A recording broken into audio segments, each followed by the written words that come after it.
I don't know how possibly we could have more drama in the championship weekend than we did on divisional playoff weekend, because that set of 4 playoff games was the best football weekend, I believe, that I've ever covered in 38 years covering the National Football League. So we're going to get into all of those games. We're going to be talking to my friend Paul Burmeister from NBC Sports. And later on in the podcast, we'll have Jim Gray, who will discuss what he thinks Tom Brady is going to do with the rest of his life. Gray, obviously, is a close friend of Brady's, and he does his podcast every week on Sirius XM with Larry Fitzgerald and Tom Brady.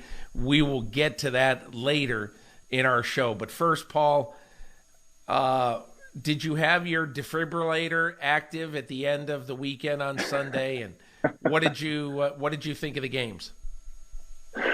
I felt the same way you did, Peter. And I should have known that the weekend was going to align perfectly for me. I called a college basketball game in Rhode Island early Saturday afternoon, and it's a short drive for me. I was able to do that and be home for the kickoff of the first game. So it all started out in perfect way, just from a luck standpoint. And then as the games went on, Peter, it was as close as I felt to the early 80s, that playoff game at the Orange Bowl, the Chargers and the Dolphins, where I just felt like a kid again watching the games. And you know how these games go. I mean, we always have work that we're thinking about when we're watching even a super exciting high-stakes game. I felt like work got removed, and I was just a fan cheering, standing up, yelling at the TV. It was just fun. It was fun in the same way watching great games was fun when I was 10 years old. So I'll always remember it, and a couple of days later, I already miss it. You know, Paul, I wanted to share just a quick story, a little bit of how the sausage is made, at least from my perspective. Every weekend in the playoffs, I try to pick a game that I think has a good chance to be the game of the weekend. And it's usually pretty much just a guess. But this weekend, this past weekend, I just had a feel about the 49ers. I don't know what it is. I think that there's something about the way that as mentally tough a team as there is, and obviously physically tough, they do not match up well against Green Bay's offense, obviously, but they sure did on Saturday night. And I just had a feeling that it was going to be a game full of drama, and quite honestly, I got to Lambeau Field. Obviously, it was ridiculously cold. And that first drive, I said, oh, my God, where the Packers just, went through the 49ers, I said, this is going to be a disaster. I'm in the wrong place, anywhere but this. And then, obviously, it was great. And after the game, I was able to spend some time masked, socially distant with some of the 49ers.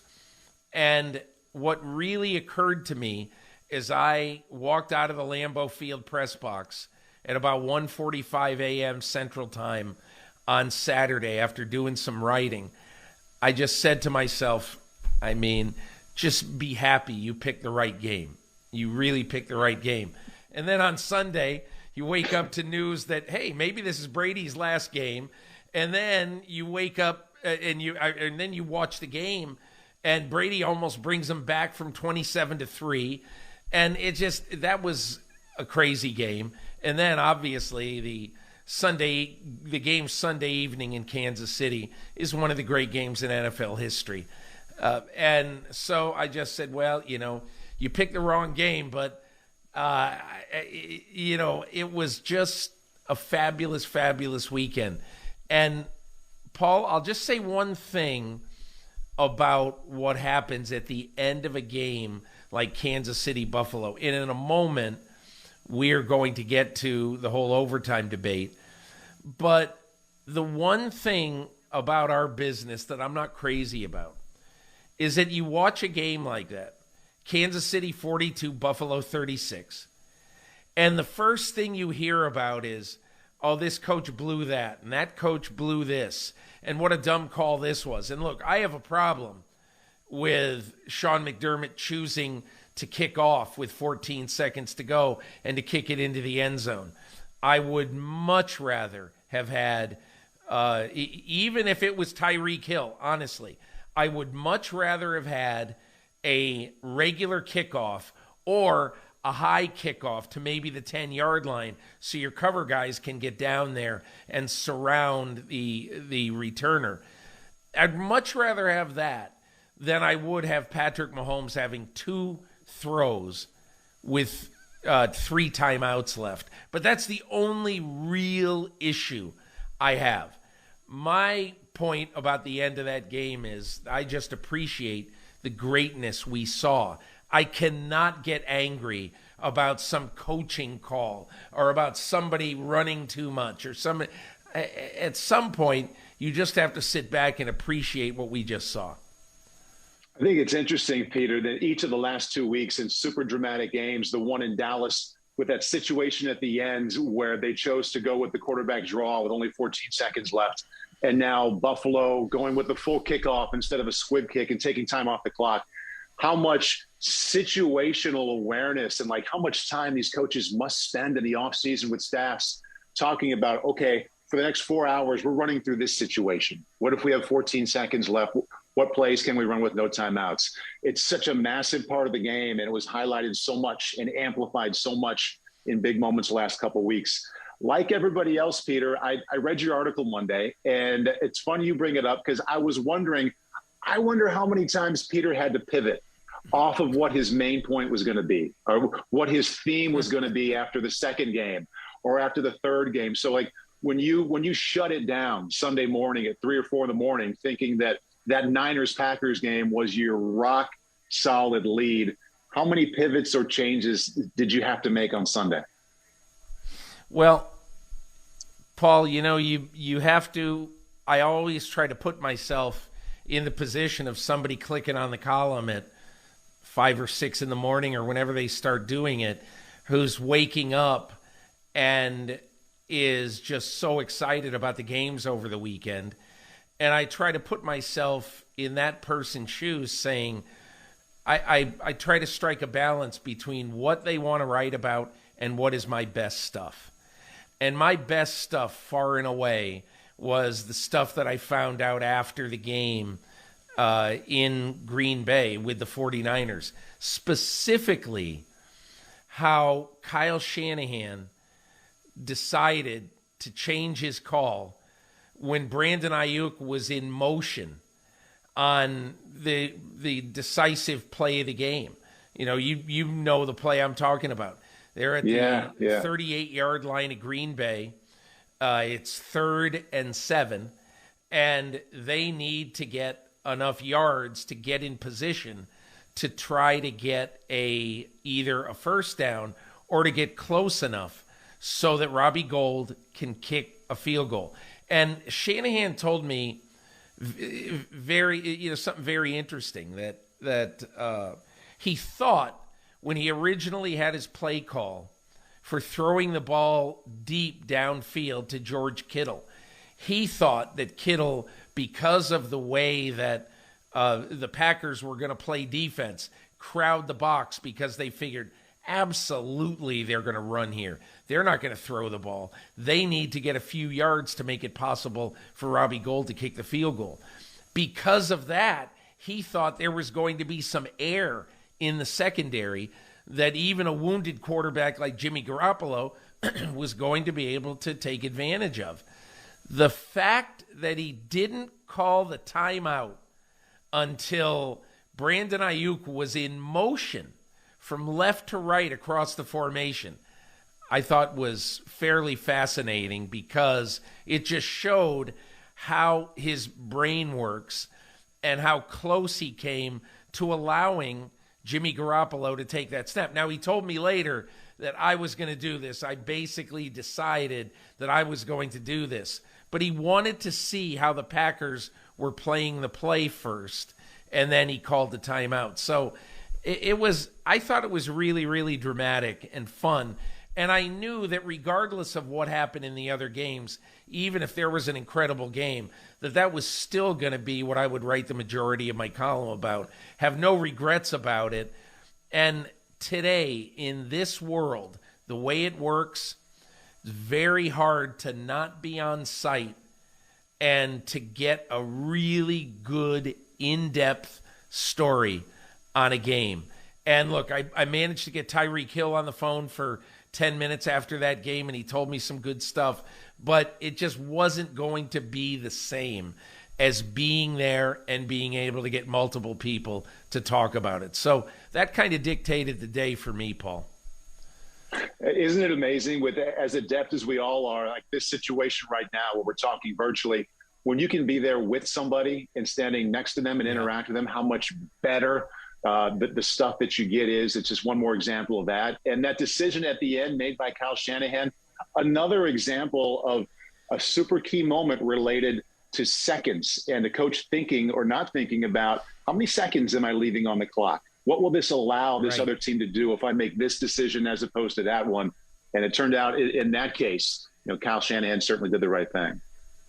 Paul, can I also tell you one other thing just about the way, at least the way I believe this business works and the way it should work? And it's sort of an odd way to look at it, quite honestly. But I always look at our business and I ask this question, okay? I ask the question, what can I tell people that they don't know? And when I listen to the press conferences after the 49ers game, no one knew until they read my story on Monday that Kyle Shanahan was kind of, I don't want to say tormented, but really was betwixt and between about whether to keep that pass play called or whether to have that run called. And as he told me, honestly, I interrupted him when he was explaining it because he didn't want to give the ball to Aaron Rodgers with 40 or 50 seconds left. And I said, you've seen that movie before. And he said, I've seen that before. And that's how Aaron Rodgers beat him earlier this year. Right. And so those are the kind of things that you really, at least when you're in my position, you're trying to tell people something they don't know. When I went to journalism school at Ohio University, I had a professor there named Roger Bennett who once told me, he said, Peter, your job is to tell people things that they don't know and to take people where they can't go. And so in this particular case, it's like after Kansas City beats San Francisco in the Super Bowl and back in the days when there was no COVID, and I'm sitting there in Andy Reid's office after the game, and I asked him to diagram two-jet chip wasp for me.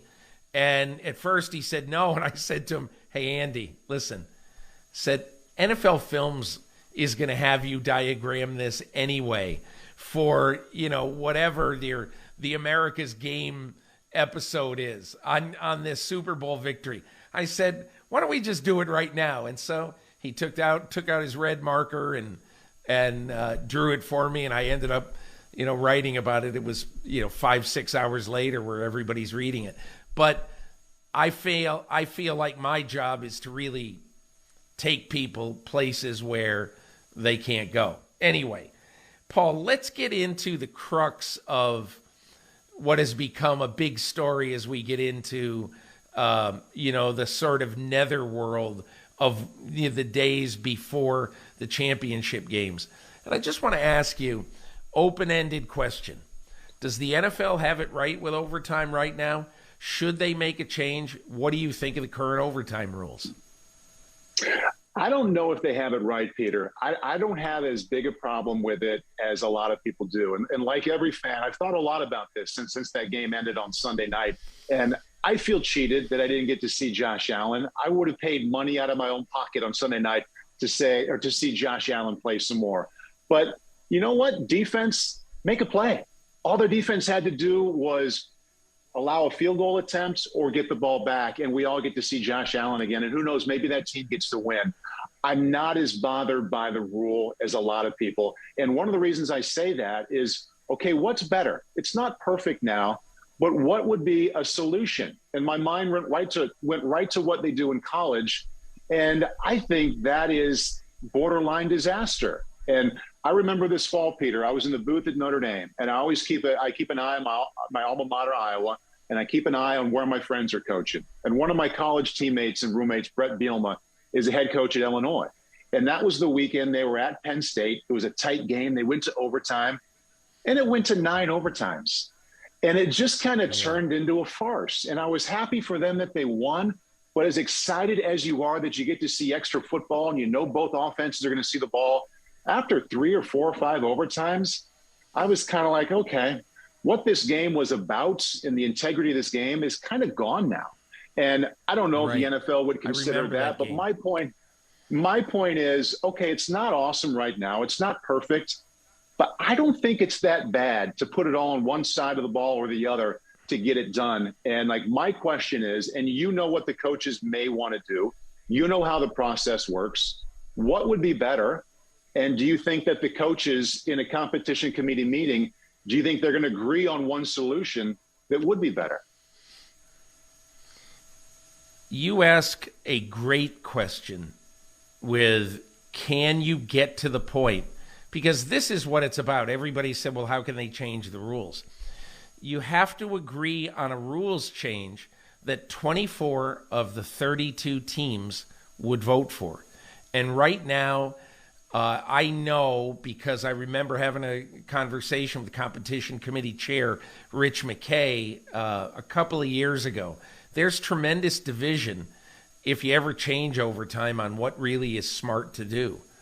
And I think it would be hard this year to find a solution, but I do think the only way you ever get to a point where people really want to do something about it is if you have a game like there was on Sunday.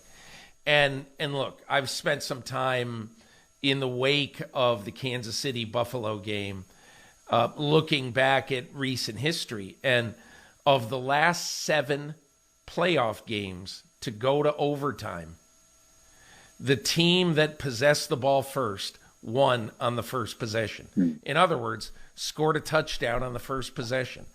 And, you know, twice it's been New England. In the Super Bowl over Atlanta, when a gassed Atlanta defense had no chance to stop Brady. And then, obviously in the AFC Championship game 3 years ago, when Brady took the ball the length of the field to win on the first possession at Arrowhead. And I will never forget the next morning having breakfast with Michael McCambridge. I'm sorry, I'm saying that wrong. I had breakfast with Michael McCambridge, but it was before the game. But after the game, talking to Michael McCambridge about this and just feeling like every Kansas City fan, you know, he was at the game, had just been gut punched because their hero never got a chance in overtime. Paul, I just think there's too much emphasis on a stupid thing, the flip of a coin, to determine what team goes on. I realize that it's 50-50. Rule is the same for both. I get it. But to me, a more equitable way of doing this is to say something like, and look, I am flexible on how to do it. I just want both teams to get a shot in overtime. I've been saying this.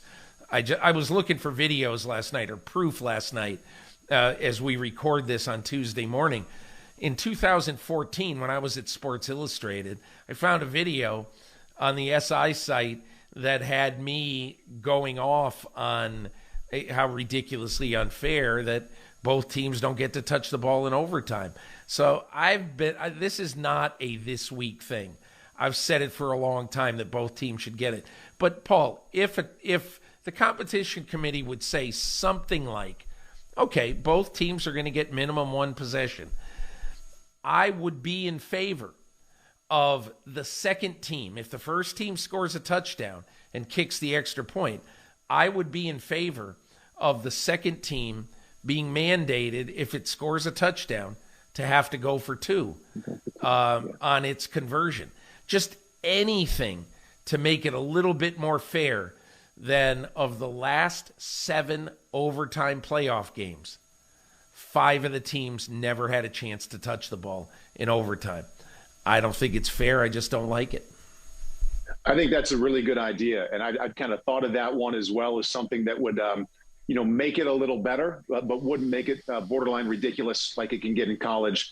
Do you think that the coaches feel the same way that the fans do, that this has opened the door to something that needs to be fixed? Let's take advantage of it. Let's make it better. Strike while the iron is hot. Do you think coaches are feeling the same way?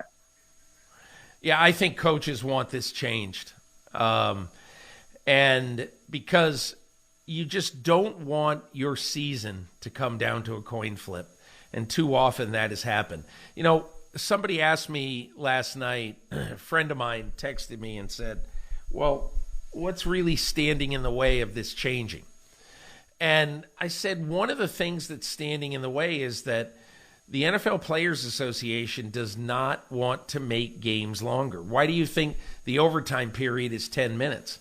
It's because, the union thinks that players are on the field for too many plays as it is now. So they don't want to legislate something. Everybody said, well, play it just a regular period. Play a fifth period. Play it to its completion. And that is going to be absolutely be a non-starter when they go to try to make a deal with the players over this. And so I think what you have to do if you're going to try to do something here, Paul, is you're going to have to do something that's palatable to the players and doesn't make for a much longer game. So we'll see what happens. The key dates for this is that before the NFL Scouting Combine starts, the NFL Competition Committee gets together for at least a week to discuss all matters of all rules changes. So we're not going to see anything happen until after the Super Bowl. But I expect there to be an earnest discussion about this, and then we'll see what happens. Paul, let's move on a little bit to football. I'd like to take a moment to sort of preview the two championship games and to basically ask the question of whether can the teams that America would think of as underdogs, I mean, the Bengals are underdogs by 3, and how crazy is it that the 49ers have beaten the Rams 6 times in a row, but the 49ers are dogs in this game.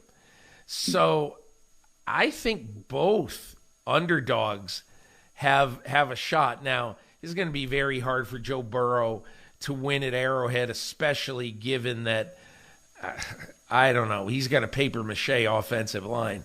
And there is a cost for not drafting Penei Sewell. And you saw it on Saturday in that game at when the Bengals knocked off the Titans. But give me your thought first about Burrow's chances of going into Kansas City and what you think is important in that game. Let's stick with that rookie first-round theme. You mentioned the possibility of drafting Penei Sewell. They didn't, but they did bolster that receiving core. And let's just assume that both Mahomes and Burrow have really good games. They both throw for over 300 yards. It's an exciting watch, all that. So then, okay, what else could it come down to? For Joe Burrow, let's look at that tandem of Jamar Chase and T. Higgins. When they're really moving the ball, which they have been recently, maybe not quite as much against Tennessee, but still that combination was really potent. Had times when they were unstoppable, but they were really, really strong. If they can keep those two in the third down situations as effective as they've been, and they can combine for something in the 12 to 15 catch range and over $150, I give them a real chance. And I also kind of spin that around and look at the Chiefs, Peter, through the same lens. Teams that have beaten them, that have had success, it's not so much the Mahomes picks or his numbers aren't giant. They usually are pretty good. Look at the combination of Kelsey and Hill. Like over the weekend with that win, kind of a story before the fold. They were once again awesome. Huge production. You look at the win when the Bengals beat the Chiefs a couple weeks ago. They were really held under 100 yards in tandem. I think they had less than 10 yards per catch. So I'm watching the tandems. Which one of those two tandems comes through the most, especially on third down with the biggest numbers for his quarterback? And I think that's the team that's going to win. I'll tell you the thing that kind of interests me, okay? I look at the first time Kansas City and Cincinnati played this year, where, Kansas City was it was a track meet in the first half. They had 3 touchdown drives over 70 yards. And in the second half of that game, Kansas City had 3 possessions. That's it, 3. And they went punt, field goal. And when I look at how the Bengals played that game and how they really tried to play keep away with Mahomes, I think it's really interesting to see how the end of that game played out. Because, look, time of possession was just about equal. It's because Kansas City basically owned the first half of this game. But the thing that I really like from the Cincinnati perspective in this game is that, you look at the second half, and I'll tell you, Joe Burrow, he's just not afraid of anything. He's not afraid he always thinks he's going to win the game, even when he's down by 11 at the half, and things don't look good. I just think the Burrow advantage is big. And this game, to me, is not going to come down to, the intergalactic Mahomes and, his great offense and all that stuff. This game, because the Bengals will score. They'll score. This game, to me, is going to come down to one thing: the papier-mâché offensive line that Cincinnati has. That's it. If they can do a better job against Kansas City, and I will bet right now, Paul, that Zach Taylor uses some 6-man fronts. If they can do a better job protecting Burrow, the Bengals, I think, have not an excellent chance to win, but I think the Bengals definitely will be in this game for 4 quarters. I don't think it would be a huge surprise at all. I think it's a great point. And why not leave 6 in? We've even seen teams that are compromised on the offensive line, Peter, leave 7 in with a real concentrated effort to block it up and, get 2 or 3 guys out. And they've got 2 or 3 great guys. And keep in mind something else. If they do that, they have great range with their type of pass catchers. Get a tight end out, one of those receivers or a couple, Joe Mixon. If you get him out, they have excellent balance with the kind of ways they can hurt you. So you say 6-man protection, I wouldn't mind seeing that a lot, or maybe even 7 at times to see if they can shore up that issue. Let's move to the other game. And I know this is going to sound weird, and it sounds almost at least implausible, if not impossible. But this is the first time in NFL history, and part of this is because it was a 17-week season.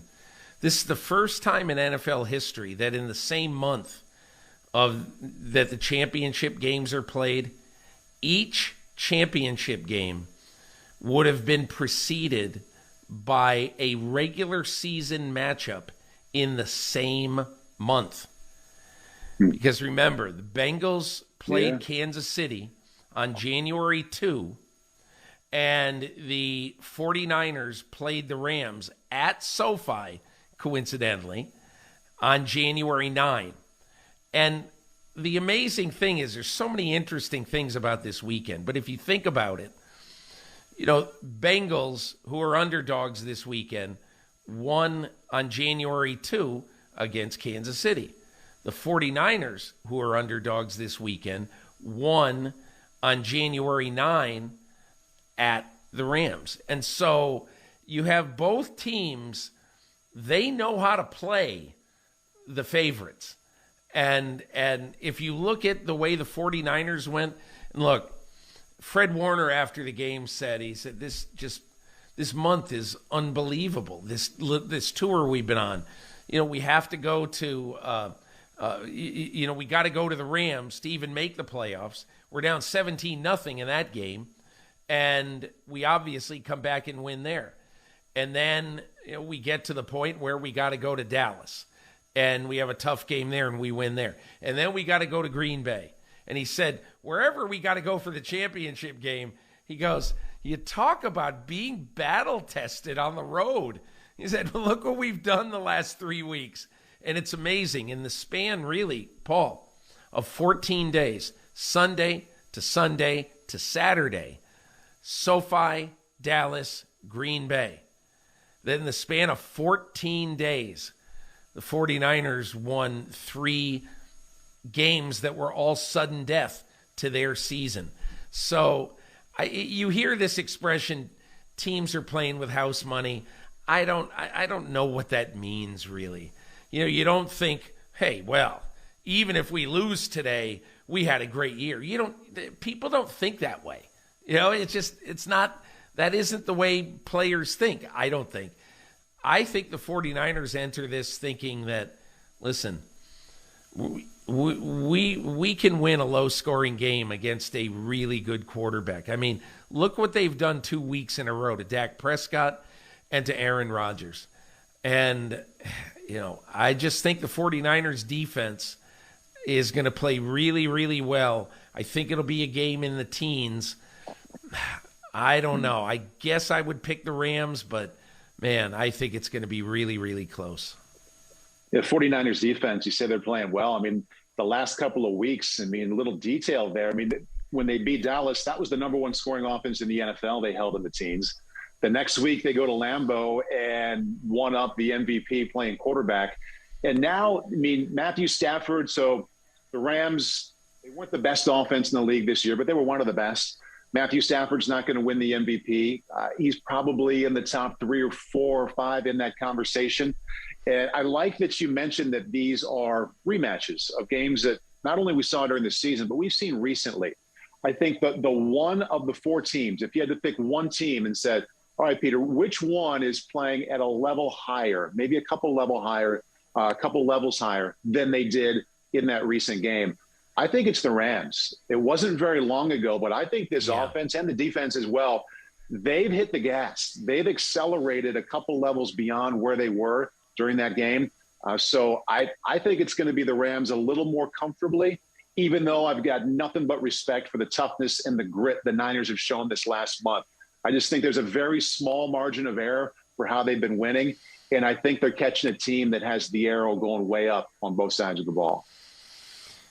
Paul, 3 more quick topics before we get into Jim Gray. One is, I think it's really dangerous to discuss in a podcast that's going to live for a few days the head coaching vacancies. But I'll make this one point because something could happen later today or tomorrow. I don't think so today, but it could. The one interesting thing to me is we are 16 days after the end of the regular season. And I looked it up. In the last 9 years, 61 of the 63 head coaching vacancies had been filled by this day, the day that we're recording this, January 25 of that year. And this year, all 8 NFL coaching vacancies, and who knows, with how tough it looks in New Orleans right now, not positive that Sean Payton will be back. There could be a 9th. I think it's so interesting to note that teams are taking their time. There is no superstar coach out there that everybody has to have. And look, I'll say this. It's been 16 days since the end of the regular season when everybody said, oh my God, Brian Flores will have his pick of jobs. He'll be able to get any job. He's still out there. It's been now 8 days since the end, or 9 days since Dallas bowed out. Everybody said, wow, Dan Quinn, what a job he did with that defense. Former head coach, learned a lot. Dan Quinn's going to get a job. He hasn't gotten a job. So I think that it's smart for teams to take their time. I'm glad they're taking their time.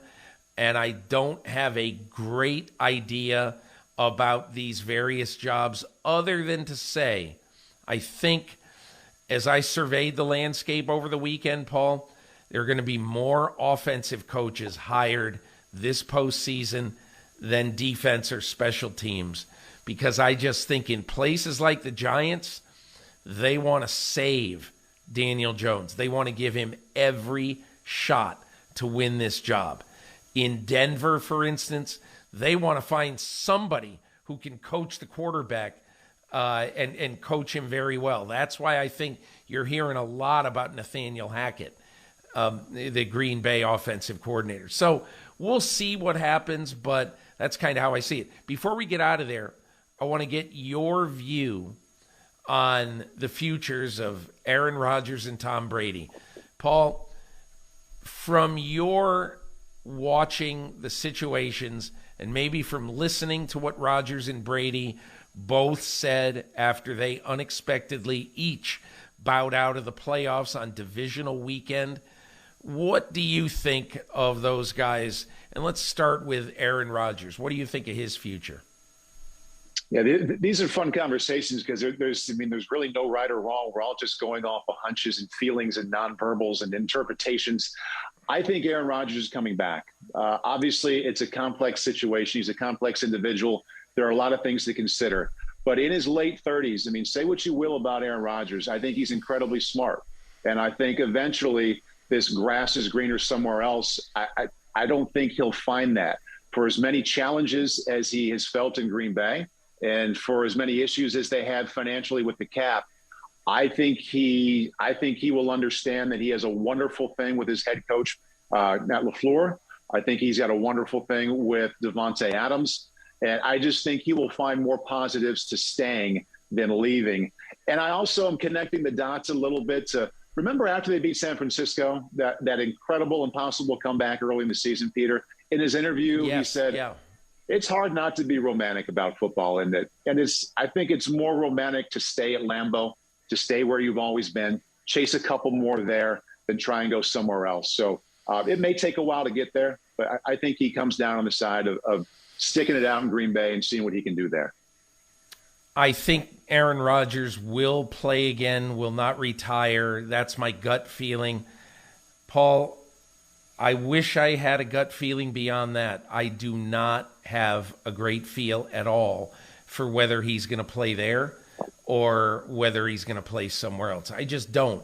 I think Rodgers has done a very good job. He said at the beginning of the year, he told me in August, I won't be giving you any clues this year. And he hasn't, in my opinion. He's talked about how, it's romantic. He loves Green Bay. He's kissed and made up with Brian Gutekunst, the GM. I get that. I get it. But also, the most telling thing he said Saturday night, I don't want to be part of a rebuild. And look, if they do either franchise Davante Adams or sign him, yes, that's something in the plus column about staying. But if he doesn't if Aaron Rodgers does not redo his contract in Green Bay, they are going to take some significant hits to their team. In free agency and just team guys who are going to be salary cap casualties. So I think it's almost a deal with the devil because I think part of Rodgers says, man, it'd be great to be unrestricted free agent in 23, which he would be, after the 22 season. But does he want to go through a season this year, his last year in Green Bay, eating up a lot of the cap, and then knowing that because he and Davante Adams will take a lot of the salary cap if they franchise Adams, that's gonna denude the roster, so to speak. But let's talk about Tom Brady. I sense that he's at the end of a long season. He doesn't want to commit, but that he's having serious thoughts about not playing. But what do you hear and what do you see in what you heard from Brady over the weekend? I saw a guy and listened to a guy that it felt to me like there's a better chance that he's done, Peter, than he's coming back. And part of the benefit of, watching somebody so closely for over 2 decades, we kind of know his nonverbals. We know how he has reacted when things aren't going well, when they are going well. We know what he says or how he says things in the post-game press conference. From everything I saw and everything that I listened to, it was a level different. I felt like I was watching a guy who was playing his last game if they didn't win. And I've been on the field at Super Bowls that he lost. I've been on the field when he brought teams back.